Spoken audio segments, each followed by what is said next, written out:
जय हिंद साथियों, स्वागत है आपके अपने YouTube चैनल शिक्षा प्लेटफॉर्म में। तो कैसे हो आप सभी? आशा करता हूं कि आप सभी अच्छे होंगे, स्वस्थ होंगे और अच्छे से अपने पढ़ाई को कर रहे होंगे। तो आज के क्लास में हम लोग पढ़ने वाले हैं क्लास 12th बायोलॉजी की 70 मोस्ट VVI ऑब्जेक्टिव क्वेश्चन। तो सभी स्टूडेंट एक नए एनर्जी और एक नए अंदाज के साथ इस क्लास में अंत तक बने रहिएगा। तो चलिए शुरू करते हैं इस क्लास को। और इस क्लास का अपना पहला प्रश्न है कि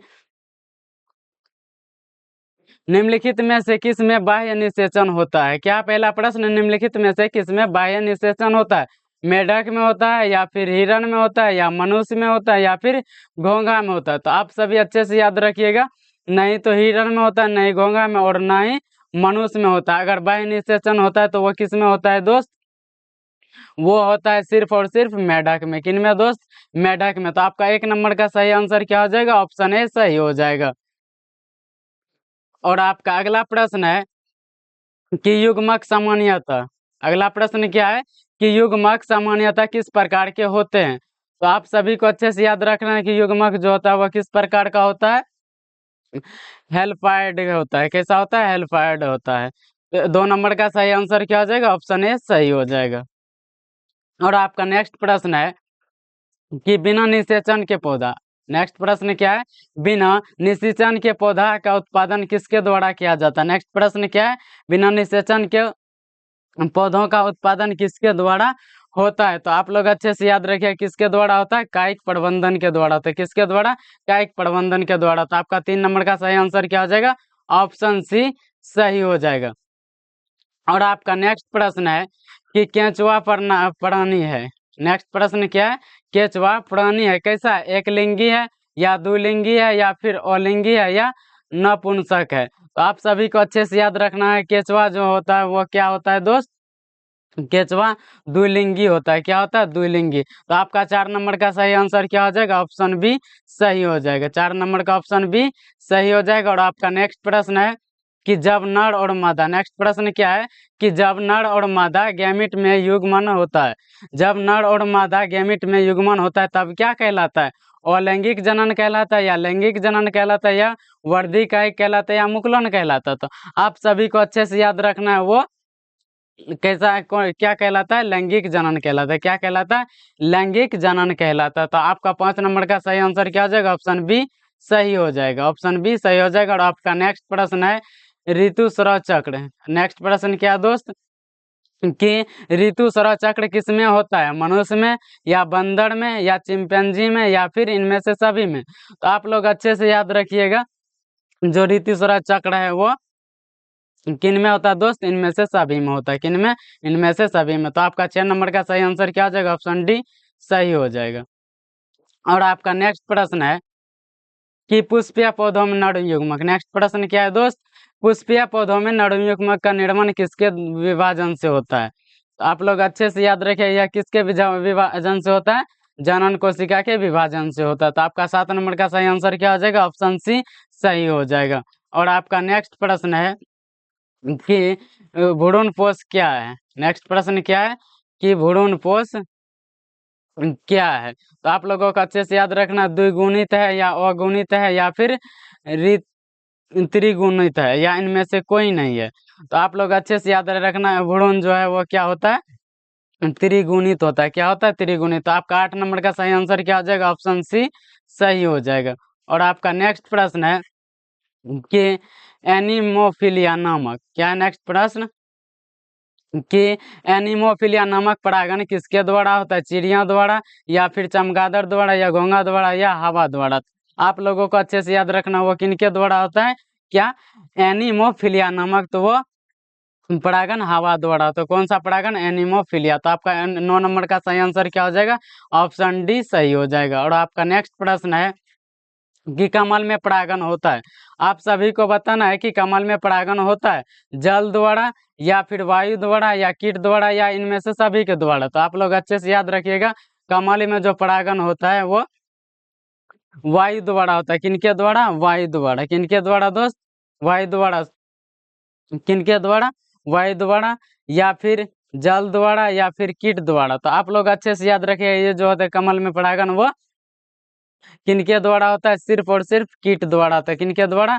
कीट द्वारा। नहीं तो जल द्वारा होता है, नहीं तो वायु द्वारा। किनके द्वारा होता है? कीट द्वारा। किन में? कमल में। अगर कमल की बात करें तो याद रखिएगा कीट द्वारा होता है। किनके द्वारा दोस्त? कीट द्वारा। तो आपका 10 नंबर का सही आंसर क्या हो जाएगा? ऑप्शन सी सही हो जाएगा। और आपका नेक्स्ट प्रश्न है कि बीजांड के विरुद्ध को क्या कहते हैं? नेक्स्ट प्रश्न क्या है कि बीजांड के विरुद्ध को क्या कहते हैं?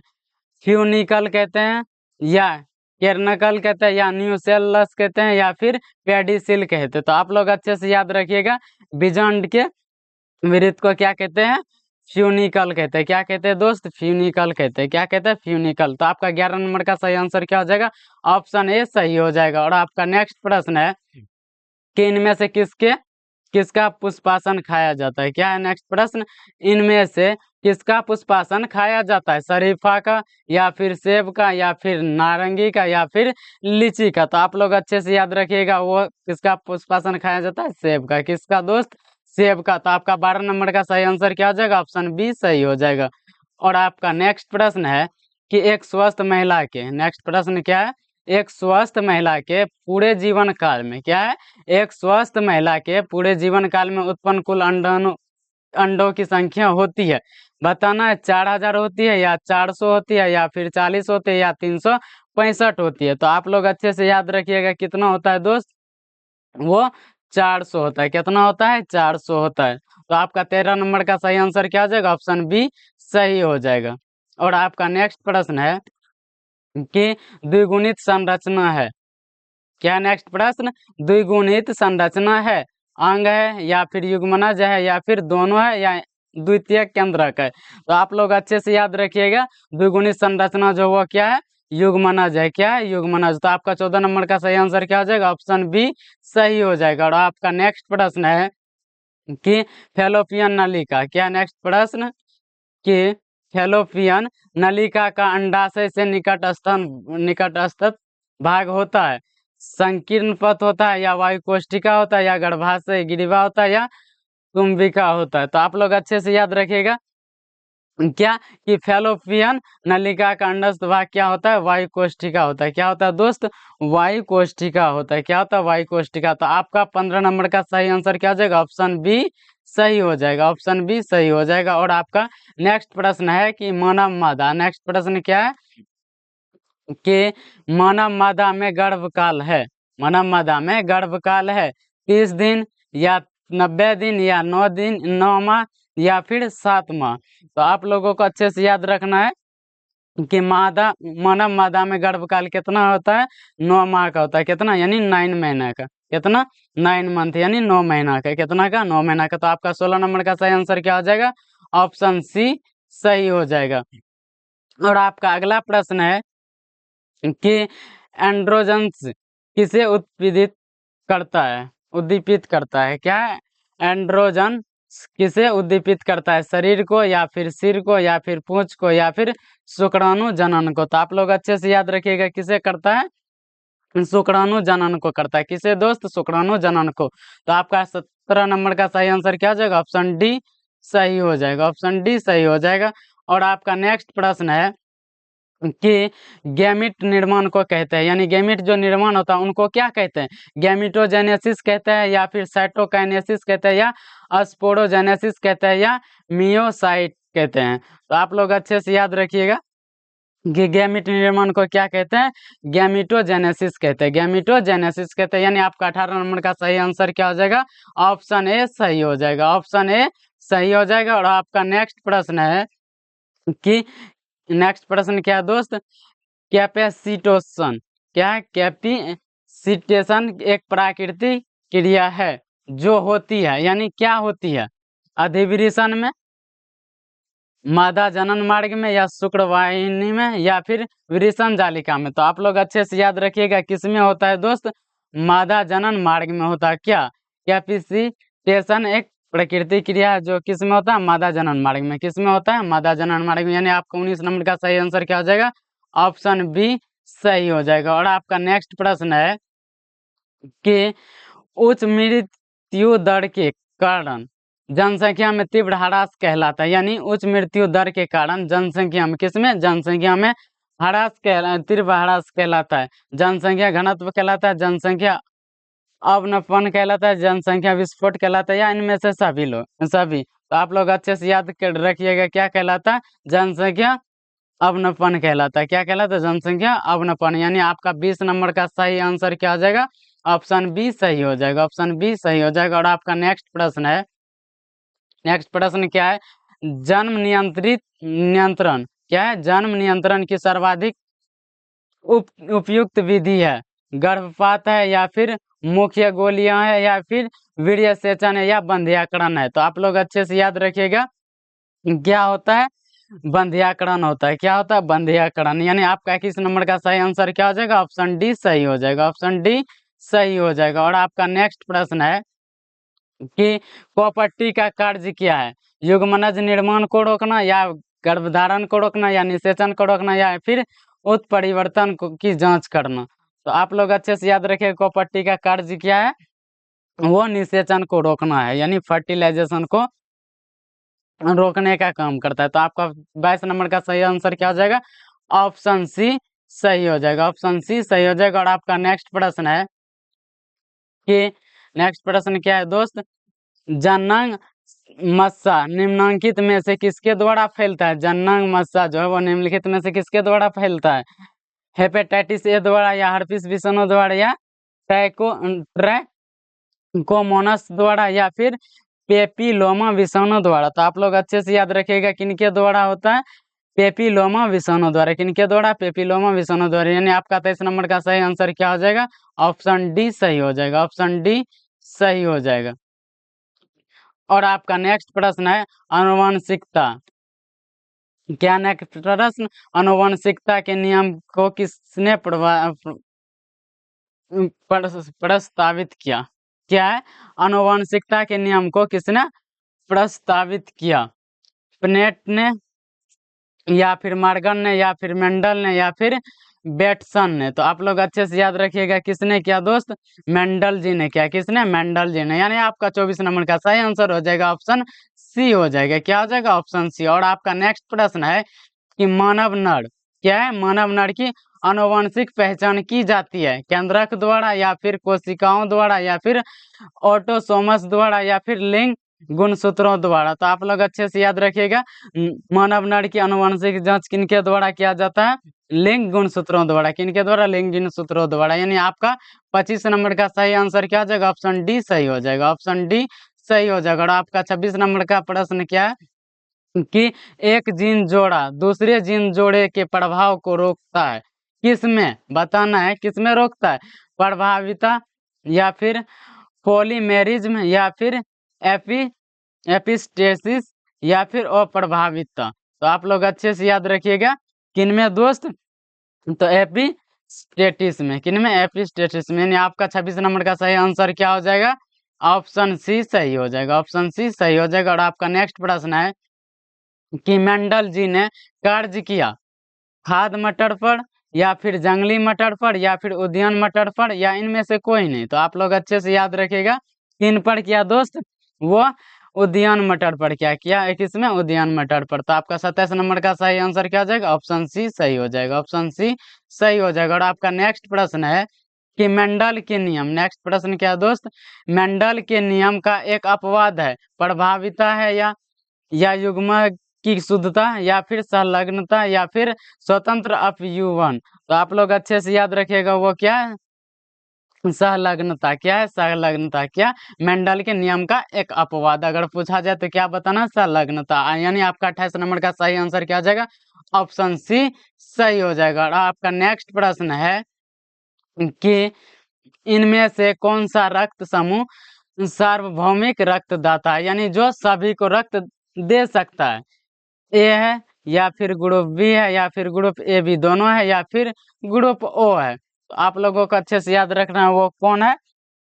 ग्रुप ओ वाला है, जो सभी को अपना क्या कहते हैं, ब्लड डोनेट कर सकते हैं। क्या कर सकते हैं? Blood donate. यानी आपका 29 नंबर का सही आंसर क्या हो जाएगा? ऑप्शन डी सही हो जाएगा, ऑप्शन डी सही हो जाएगा। और आपका 30 नंबर का प्रश्न है कि मनुष्य में मात्रात्मक लक्षण का उदाहरण है बालों का रंग, या फिर त्वचा का रंग या फिर नाक का आकार या फिर आंखों का रंग। तो आप लोग अच्छे से याद रखिएगा वो क्या है, त्वचा का रंग है। क्या है दोस्त, त्वचा का रंग। यानी आपका 30 नंबर का सही आंसर क्या हो जाएगा, ऑप्शन बी सही हो जाएगा। और आपका नेक्स्ट प्रश्न है कि लेक ऑपेरॉन, क्या है नेक्स्ट प्रश्न कि लेक ऑपेरॉन में कितने संरचनात्मक जीन होते हैं, एक होते हैं या फिर दो होते हैं या तीन होते हैं या फिर चार होते हैं। तो आप लोग अच्छे से याद रखिएगा कितने होते हैं दोस्त, कितने होते हैं, वो तीन होते हैं। कितने होते हैं, तीन होते हैं। और अगर आप लोगों से इनके प्रकार पूछ दिया जाए तो आप लोग याद रखिएगा एक्स वाई तथा जेड होते हैं। क्या होते हैं, एक्स वाई तथा जेड होते हैं। तो आपका 31 नंबर का सही आंसर क्या हो जाएगा, ऑप्शन सी सही हो जाएगा, ऑप्शन सी सही हो जाएगा।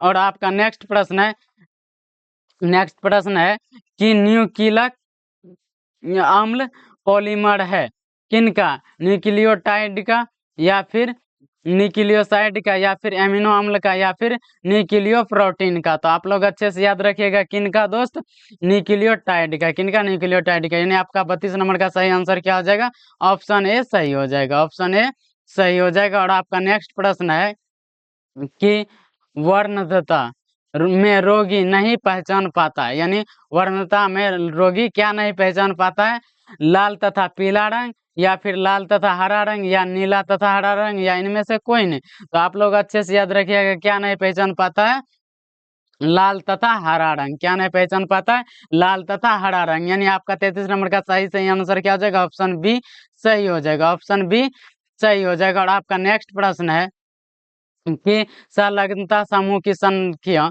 उस कोशिका के लिए क्या होगी जिसमें 2n इक्वल 14, क्या है 2n इक्वल 14, यानी 2n बराबर 14 है। तो आप लोग को बताना है 5 या फिर 10 या फिर 7 या 14। तो आप लोग अच्छे से याद रखिएगा वो कितना होगा, 7 होगा। क्या होगा, 7 यानी 7। तो आपका 34 नंबर का क्या आंसर हो जाएगा, ऑप्शन सी सही हो जाएगा। क्या हो जाएगा, ऑप्शन सी सही हो जाएगा। और आपका नेक्स्ट प्रश्न है कि डीएनए अणु में साइटोसिन 18% है तो एडेनिन का प्रतिशत है, यानी बताना है कि अगर डीएनए अणु में साइटोसिन के प्रतिशत 18 है तो एडेनिन में प्रतिशत कितना होना चाहिए, 64 होना चाहिए या फिर 36 होना चाहिए या फिर 82 होना चाहिए या फिर 32 होना चाहिए। तो आप लोग को सही से याद रखना क्या होना चाहिए, 32। क्या होगा, 32। यानी आपका 35 नंबर का सही आंसर क्या हो जाएगा, ऑप्शन डी सही हो जाएगा। और आपका नेक्स्ट प्रश्न है इनमें से कौन सा नाइट्रोजन, क्या नेक्स्ट प्रश्न, इनमें से कौन सा नाइट्रोजन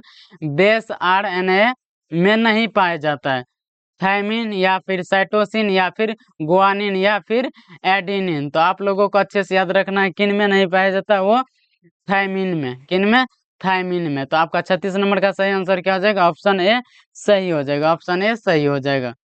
और आपका नेक्स्ट प्रश्न क्या है, नेक्स्ट प्रश्न क्या है दोस्त, न्यूक्लिक अम्ल किस एंजाइम के द्वारा खंडित होता है, क्या है, न्यूक्लिक अम्ल किस एंजाइम के द्वारा खंडित होता है, न्यूक्लिक अम्ल। क्या है, न्यूक्लिक अम्ल किस एंजाइम के द्वारा खंडित होता है, पॉलीमेरेजेज के द्वारा या फिर न्यूक्लिएजेज या फिर प्रोटीएजेज या फिर लैगेजेज। तो आप लोगों को अच्छे से याद रखना है किनके द्वारा खंडित होता है, वो न्यूक्लियोजेज के द्वारा। किनके द्वारा, न्यूक्लियोजेज के द्वारा। यानी आपका 37 नंबर का सही आंसर क्या हो जाएगा, ऑप्शन बी सही हो जाएगा, ऑप्शन बी सही हो जाएगा। और आपका नेक्स्ट प्रश्न है आबादी का प्रश्न, क्या है नेक्स्ट प्रश्न, आबादी का प्रसरण निर्भर करता है किस पर, आगमन पर या फिर बहिर्गमन पर या फिर स्थानांतरण पर या फिर इनमें से सभी पर। तो आप लोगों को अच्छे से याद रखना आबादी का प्रसरण निर्भर किन पर करता है दोस्त, वो करता है इनमें से सभी पर, यानी आगमन पर भी और बहिर्गमन पर भी स्थानांतरण पर भी। तो आप लोगों का 38 नंबर का आंसर क्या हो जाएगा, ऑप्शन डी सही हो जाएगा। और आपका नेक्स्ट प्रश्न है कि फिलोसॉफी, क्या नेक्स्ट प्रश्न कि फिलोसॉफिक जूलॉजिक पुस्तक किसने लिखी है, बताना है फिलोसॉफिक जूलॉजिक पुस्तक किसने लिखी, लेमार्क जी ने या फिर मेंडल ने या डार्विन ने या फिर ह्यूगो डी ब्रिज ने। तो आप लोगों को अच्छे से याद रखना ये जो पुस्तक ये किसने लिखी है, ये लिखी है लेमार्क जी ने। किसने, लेमार्क जी ने। ये आपका 39 नंबर का सही आंसर क्या हो जाएगा, ऑप्शन ए सही हो जाएगा, ऑप्शन ए सही हो जाएगा। और आपका नेक्स्ट प्रश्न है कि एकिडना, क्या है, एकिडना है क्या है, योजक कड़ी है या फिर अवशेषी अंग है या फिर विलुप्त कड़ी है या इनमें से कोई नहीं। तो आपको अच्छे से याद रखना है वो क्या है, वो है योजक कड़ी। क्या है, योजक कड़ी। क्या चीज, एकिडना। क्या है, योजक कड़ी। तो आपका 14 नंबर का सही आंसर क्या हो जाएगा, ऑप्शन ए सही हो जाएगा, ऑप्शन ए सही हो जाएगा। और आपका नेक्स्ट प्रश्न है कि नई प्रजातियों के निर्माण। क्या है नेक्स्ट प्रश्न, नई प्रजातियों के निर्माण का महत्वपूर्ण कारक है। नई प्रजातियों के निर्माण का महत्वपूर्ण कारक है प्रतियोगिता या फिर उत्परिवर्तन या विलग्न या निरंतर विविधता। तो आप लोगों को अच्छे से याद रखना वो क्या है, उत्परिवर्तन। क्या है, उत्परिवर्तन। यानी आपका 41 नंबर का सही आंसर क्या हो जाएगा, ऑप्शन बी सही हो जाएगा, ऑप्शन बी सही हो जाएगा। और आपका नेक्स्ट प्रश्न है कि डायनासोर है, क्या है ये बताना है। डायनासोर तो है लेकिन क्या है, जीवित सरीसृप है यानी या विलुप्त सरीसृप है या आदिम सरीसृप या विलुप्त उभयचर है। तो आप लोगों को अच्छे से याद रखना है डायनासोर क्या है। डायनासोर क्या है दोस्त, वो एक विलुप्त सरीसृप है यानी रेंग कर चढ़ने वाला कैसा जीव है, विलुप्त प्राणी। कौन सा विलुप्त प्राणी, जो कि अब नहीं पाया जाता है धरती पर। ठीक है दोस्त, आपका नेक्स्ट प्रश्न है कि मनुष्य में प्लाज्मोडियम। क्या नेक्स्ट प्रश्न, मनुष्य में प्लाज्मोडियम का संक्रमण अवस्था क्या होती है, स्पोरोजोइट या फिर मीरोजोइट या फिर क्रिप्टोजोइट या इनमें से कोई नहीं। तो आप लोगों को अच्छे से याद रखना है क्या होता है, स्पोरोजोइट। क्या होता है, स्पोरोजोइट। यानी आपका 43 नंबर का सही आंसर क्या हो जाएगा, ऑप्शन ए सही हो जाएगा, ऑप्शन ए सही हो जाएगा। और आपका नेक्स्ट प्रश्न है कि एंट अमीबा। क्या है नेक्स्ट प्रश्न कि एंट अमीबा इनमें से क्या है, जीवाणु है या फिर शैवाल है या प्रोटोजोआ है या फिर कवक है। तो आप लोगों को अच्छे से याद रखना वो क्या है, प्रोटोजोआ है। क्या है, एंट अमीबा क्या है, प्रोटोजोआ। यानी आपका 44 नंबर का सही आंसर क्या हो जाएगा, ऑप्शन सी सही हो जाएगा, ऑप्शन सी सही हो जाएगा।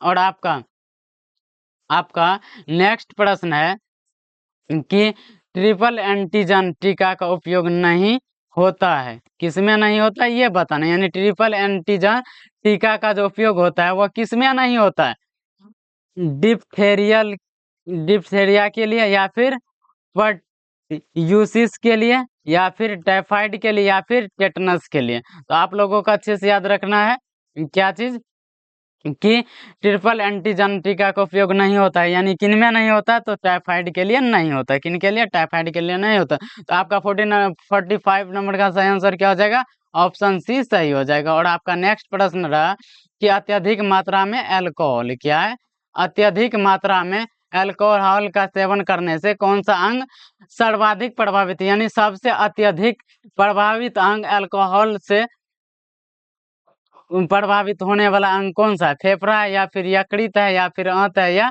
प्लीहा है। तो आप लोगों को अच्छे से याद रखना वो कौन सा अंग है, यकृत यानी लीवर है। कौन सा अंग है, लीवर। यानी आपका 40 नंबर का सही आंसर क्या हो जाएगा, ऑप्शन बी सही हो जाएगा। और आपका नेक्स्ट प्रश्न है कि जुकाम या कहा जाए साधारण ठंड। क्या, साधारण ठंड या सर्दी जुकाम जिनको बोलते हैं, क्या बोलते हैं, जुकाम होता है, क्या होता है, रेट्रो विषाणु से या फिर फेज विषाणु से या फिर रैनो विषाणु से या फिर संदल विषाणु से। तो आप लोगों को अच्छे से याद रखना है किस विषाणु से होता है, तो वो होता है रैनो विषाणु से। किस विषाणु से, रैनो विषाणु से। आपका 47 नंबर का सही आंसर क्या हो जाएगा, ऑप्शन सी सही हो जाएगा। और आपका नेक्स्ट प्रश्न है कि विडाल परीक्षण ज्ञात करने के लिए। क्या है, विडाल परीक्षण क्या है दोस्त, विडाल जो टेस्ट किया जाता है वो ज्ञात करने के लिए, क्या ज्ञात करने यानी क्या चीज के लिए किया जाता है, मलेरिया जांच करने के लिए या टाइफाइड जांच करने या एड्स जांच करने या फिर कैंसर जांच करने के लिए। तो आप लोगों को अच्छे से याद रखना है विडाल टेस्ट जो होता है, क्या होता है विडाल टेस्ट, वो किन के लिए किया जाता है, टाइफाइड जांच के लिए। किन के लिए, टाइफाइड जांच के लिए। यानी ये जो ये टाइफाइड क्या होता है, ये फीवर का प्रकार होता है, टाइफाइड मलेरिया सब। ठीक है, तो आपका 48 नंबर का सही आंसर क्या हो जाएगा, ऑप्शन बी सही हो जाएगा। और आपका नेक्स्ट प्रश्न है कि विचेरेरिया। क्या है नेक्स्ट प्रश्न, विचेरेरिया बैनक्रॉफ्टी के द्वारा होता है, मलेरिया होता है या फिर फाइलेरिया होता है या फिर कालाजार होता है या फिर कैंसर होता है। तो आप लोगों को अच्छे से याद रखना है यह क्या होता है इनके द्वारा, फाइलेरिया होता है। क्या होता है, फाइलेरिया। यानी आपका 49 नंबर का सही आंसर क्या हो जाएगा, ऑप्शन बी सही हो जाएगा। और आपका नेक्स्ट प्रश्न है कि इनमें से कौन जीवाणु जनित रोग है, इनमें से कौन जीवाणु जनित रोग है कुष्ठ रोग या क्षय रोग या फिर हैजा या इनमें से सभी। तो आप लोगों को अच्छे से याद रखना है, जीवाणु जनित रोग जो है वो इनमें से क्षय रोग भी है, कुष्ठ रोग भी है, हैजा भी है, तो इनमें से सभी हो जाएगा। तो आपका 50 मिनट का सही आंसर क्या हो जाएगा? ऑप्शन डी सही हो जाएगा। क्या हो जाएगा? ऑप्शन डी सही हो जाएगा। और आपका नेक्स्ट प्रश्न है, निम्नांकित किसकी आनुवंशिक विविधता है? क्या नेक्स्ट प्रश्न, निम्नांकित किसकी आनुवंशिक विविधता भारत में अत्यधिक है? गेहूं का या फिर दाल का या फिर चाय का या फिर आम का? तो आप लोगों को अच्छे से याद रखना, इंडिया में किसकी अत्यधिक मात्रा है? वो है आपका आम का, यानी मैंगो का। किनका? मैंगो। तो आपका 51 नंबर का सही आंसर क्या हो जाएगा? ऑप्शन डी सही हो जाएगा। ऑप्शन डी सही हो जाएगा। और आपका नेक्स्ट प्रश्न है, सर्वप्रथम निर्मित परजीवी गाय। क्या नेक्स्ट प्रश्न, कि सर्वप्रथम निर्मित परजीवी गाय का नाम इनमें से क्या था? डेजी था या फिर मैजी था या डॉली था या फिर रोजी था? तो आप लोगों को अच्छे से याद रखना, वो क्या था? वो रोजी था। क्या था? रोजी। क्या था? रोजी। तो आपका 52 नंबर का सही आंसर क्या हो जाएगा? ऑप्शन डी सही हो जाएगा। ऑप्शन डी सही हो जाएगा। और आपका नेक्स्ट प्रश्न है कि विश्व की सबसे अच्छी दुधारू नस्ल है। क्या है नेक्स्ट प्रश्न? विश्व की सबसे अच्छी दुधारू नस्ल है चित्ता गोगन है या फिर देवनी है या फिर होलस्टेन फ्रीसियन है या फिर सिंधी है? तो आप लोगों को अच्छे से याद रखना, वो कौन है? होलस्टेन फ्रीजियन है। कौन है? होलस्टेन फ्रीजियन है। आपका 53 नंबर का सही आंसर क्या हो जाएगा? ऑप्शन सी सही हो जाएगा। ऑप्शन सी सही हो जाएगा। और आपका नेक्स्ट प्रश्न है कि मिट्टी को उपजाऊ बनाने के लिए, क्या नेक्स्ट प्रश्न, मिट्टी को उपजाऊ बनाने में सहायक है? क्या सहायक करता है? कीटनाशक या फिर जैविक खाद या फिर ईस्ट या फिर इनमें से सभी? तो आप लोगों को अच्छे से याद रखना है कि क्या करता है सहायक? जैविक खाद। कौन सा खाद? जैविक खाद। तो आपका 54 नंबर का सही आंसर क्या हो जाएगा? ऑप्शन बी सही हो जाएगा। ऑप्शन बी सही हो जाएगा। और आपका नेक्स्ट प्रश्न है कि गोल्डन या सुनहरा धान। क्या है नेक्स्ट प्रश्न? गोल्डन या सुनहरा धान में कौन सा विटामिन पाया जाता है? विटामिन B12 या फिर विटामिन ए या विटामिन डी या फिर विटामिन सी? तो आप लोगों को अच्छे से याद रखना है, कौन सा पाया जाता है विटामिन? वो विटामिन ए पाया जाता है। कौन सा? Vitamin A. यानी आपका 55 नंबर का सही क्वेश्चन का सही जवाब क्या हो जाएगा? ऑप्शन बी सही हो जाएगा। कौन सा? ऑप्शन बी सही हो जाएगा। और आपका नेक्स्ट प्रश्न है, शराब उद्योग में किस सूक्ष्म, क्या है नेक्स्ट प्रश्न, शराब उद्योग में किस सूक्ष्म जीव का उपयोग होता है? ईस्ट का या फिर अमीबा का या फिर लैक्टोबैसिलस का या टीएम हुई का? किसका प्रयोग होता है? तो आप लोग अच्छे से याद रखिएगा, इनमें ईस्ट का प्रयोग किया जाता है। किसका? ईस्ट का। यानी आपका 56 नंबर का सही आंसर क्या हो जाएगा? ऑप्शन ए सही हो जाएगा। ऑप्शन ए सही हो जाएगा। और आपका नेक्स्ट प्रश्न है, नेक्स्ट प्रश्न क्या है दोस्त? वो नेक्स्ट प्रश्न है कि जैविक खाद मुख्य स्रोत है। क्या नेक्स्ट प्रश्न, जैविक खाद का मुख्य स्रोत है? बताना है हरी शैवाल का, हरा शैवाल का या ईस्ट का या जीवाणु का या फिर लाल शैवाल का? तो आप लोग अच्छे से याद रखिए, ये किसका होता है? ये होता है जीवाणु का मुख्य स्रोत। किनका? जीवाणु का। तो आपका 57 नंबर का सही आंसर क्या हो जाएगा? ऑप्शन सी सही हो जाएगा। ऑप्शन सी सही हो जाएगा। अगर पूछ लिया जीवाणु और कवक, ये साइनोबैक्टीरिया। क्या होता है? साइनोबैक्टीरिया। किसका? साइनोबैक्टीरिया। और आपका नेक्स्ट प्रश्न है, नेक्स्ट प्रश्न क्या है दोस्त? और आपका 58 नंबर का प्रश्न है कि टी लिम्फोसाइट उत्पन्न होता है किसके द्वारा? अस्थि मज्जा द्वारा से या पेट से या फिर थाइमस से या फिर यकृत से? तो आप लोगों को अच्छे से याद रखना है, किससे उत्पन्न होता है? ये होता है अस्थि मज्जा से। किससे दोस्त? अस्थि मज्जा से। तो आपका 58 नंबर का सही से आंसर क्या हो जाएगा? ऑप्शन ए सही हो जाएगा। ऑप्शन ए सही हो जाएगा। और आपका नेक्स्ट प्रश्न है, नेक्स्ट प्रश्न क्या है कि क्लोरेला निम्न में, क्या नेक्स्ट प्रश्न, क्लोरेला निम्न में से क्या है? शैवाल है या फिर जीवाणु है या फिर प्रोटोजोआ है या एकल कोशिका प्रोटीन है? तो आप लोगों को अच्छे से याद रखना है, यह क्या है? यह शैवाल है। क्या है? शैवाल। तो आप लोग, आपका 59 का सही आंसर क्या हो जाएगा? ऑप्शन ए सही हो जाएगा। ऑप्शन ए सही हो जाएगा। और आपका नेक्स्ट प्रश्न है, नेक्स्ट प्रश्न क्या है दोस्त? कि एजोला एक सहजीवी। क्या है नेक्स्ट प्रश्न? एजोला का सहजीवी संबंध किसके साथ है? क्लोरेला के साथ या एनाबिना के साथ या नोस्टॉक के साथ या टोलीपोथ्रिक्स के साथ? तो आप लोगों को अच्छे से याद रखना है, इनका संबंध किसके साथ है? एनाबिना के साथ। एनाबिना के साथ। तो आपका 60 नंबर का सही आंसर क्या हो जाएगा? ऑप्शन बी सही हो जाएगा, ऑप्शन बी सही हो जाएगा। और आपका नेक्स्ट प्रश्न है कि किसी भी जनसंख्या में उपस्थित, क्या नेक्स्ट प्रश्न, किसी भी जनसंख्या में उपस्थित समस्त जीन, क्या समस्त जीन एवं उसके अलील कहलाते हैं, क्या कहलाते हैं, जीन कोष कहलाते हैं, या जीन बैंक कहलाते हैं, या जीन प्रवाह कहलाते हैं, या आनुवंशिक अपवाहन कहलाते हैं। तो आप लोगों को अच्छे से याद रखना है क्या कहलाते हैं, वो कहलाते हैं जीन कोष। क्या कहलाते हैं, जीन कोष। यानी आपका 61 नंबर का सही आंसर क्या हो जाएगा, ऑप्शन ए सही हो जाएगा, ऑप्शन ए सही हो जाएगा। और आपका नेक्स्ट प्रश्न है कि पहली ट्रांसजेनिक फसल थी, क्या थी, सूत की थी, या फिर अलसी की थी, या फिर मटर, या तंबाकू। तो आप लोगों को अच्छे से याद रखना है यह किन की थी, तो तंबाकू की थी। यानी आपका 62 नंबर का सही आंसर क्या हो जाएगा, ऑप्शन डी सही हो जाएगा, ऑप्शन डी सही हो जाएगा। और आपका नेक्स्ट प्रश्न है कि क्राइजीन, क्या नेक्स्ट प्रश्न, क्राइजीन, ये जो क्राइजीन है यह बॉल कृमि से किस फसल को बचाता है, कपास की फसल को, या फिर चाय की, या आम, या फिर गेहूं। तो आप लोग अच्छे से याद रखिएगा किन के फसल को बचाता है, तो ये कपास की फसल को बचाता है। किन फसल को बचाता है, कपास की फसल को। यानी आपका 63 नंबर का सही आंसर क्या हो जाएगा, ऑप्शन ए सही हो जाएगा, ऑप्शन ए सही हो जाएगा। और आपका नेक्स्ट प्रश्न है कि पौधे जो जलीय वातावरण, क्या नेक्स्ट प्रश्न, पौधे जो जलीय वातावरण में नहीं पाए जाते हैं वो होता है, क्या होता है, हाइड्रिला होता है, या फिर ट्रापा है, या फिर निलंबो है, या फिर बबूल है। तो आप लोगों को अच्छे से याद रखना वो क्या है, जो जलीय वातावरण में नहीं होता है, तो वो होता है क्या, बबूल का पेड़। क्या होता है, बबूल। यानी आपका 64 नंबर का सही आंसर क्या हो जाएगा, ऑप्शन डी सही हो जाएगा, ऑप्शन डी सही हो जाएगा।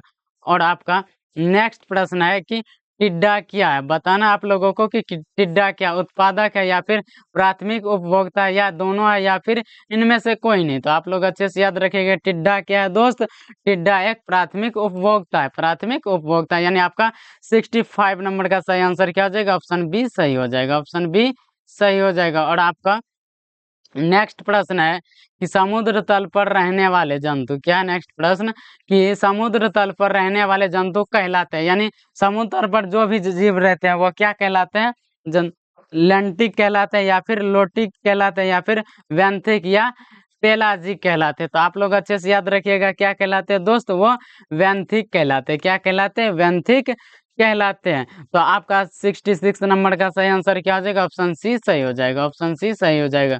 और आपका नेक्स्ट प्रश्न है कि पारिस्थितिकी तंत्र में ऊर्जा, क्या है नेक्स्ट प्रश्न, पारिस्थितिकी तंत्र में ऊर्जा का प्रवाह आहार श्रृंखलागत होता है, क्या एक दिशीय, या द्विदिशीय, या बहुदिशीय, या फिर निर्दिशीय। तो आप लोगों को अच्छे से याद रखना है किसमें, वो एक दिशीय होता है। क्या होता है, एक दिशीय। यानी आपका 67 नंबर का सही आंसर क्या हो जाएगा, ऑप्शन ए सही हो जाएगा, ऑप्शन ए सही हो जाएगा।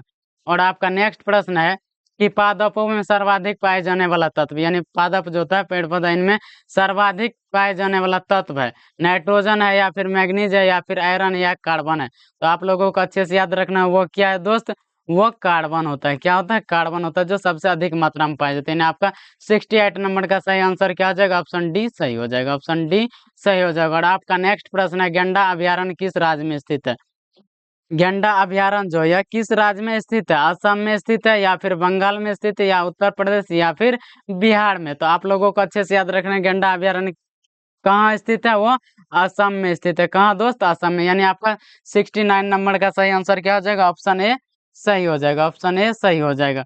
और इस क्लास का लास्ट प्रश्न है, वो भी बहुत ही अच्छे प्रश्न है, क्या है कि गिर अभ्यारण्य प्रसिद्ध है, यानी किन के लिए प्रसिद्ध है, चिड़िया के लिए, या फिर घड़ियाल के लिए, या शेर के लिए, या गंडा के लिए। तो इस प्रश्न को बहुत ही अच्छे से याद रखिएगा। यानी गिर अभ्यारण्य जो वो किन के लिए प्रसिद्ध है, शेरों के लिए। किन के लिए, शेर के लिए। आपका अंतिम ये क्वेश्चन का सही सही जवाब क्या हो जाएगा, ऑप्शन सी सही हो जाएगा, ऑप्शन सी सही हो जाएगा। अगर हमारे सभी मेहनत करने वाले होनहार छात्रों को यह क्लास बहुत ही अच्छी लगी हो तो इस क्लास को लाइक और सब्सक्राइब जरूर कीजिएगा। और इन्हीं एनर्जी और इन्हीं जोश के साथ नेक्स्ट क्लास में भी आप लोग अच्छे से जुड़े रहिएगा। आज के लिए इतना ही। जय हिंद, जय भारत साथियों।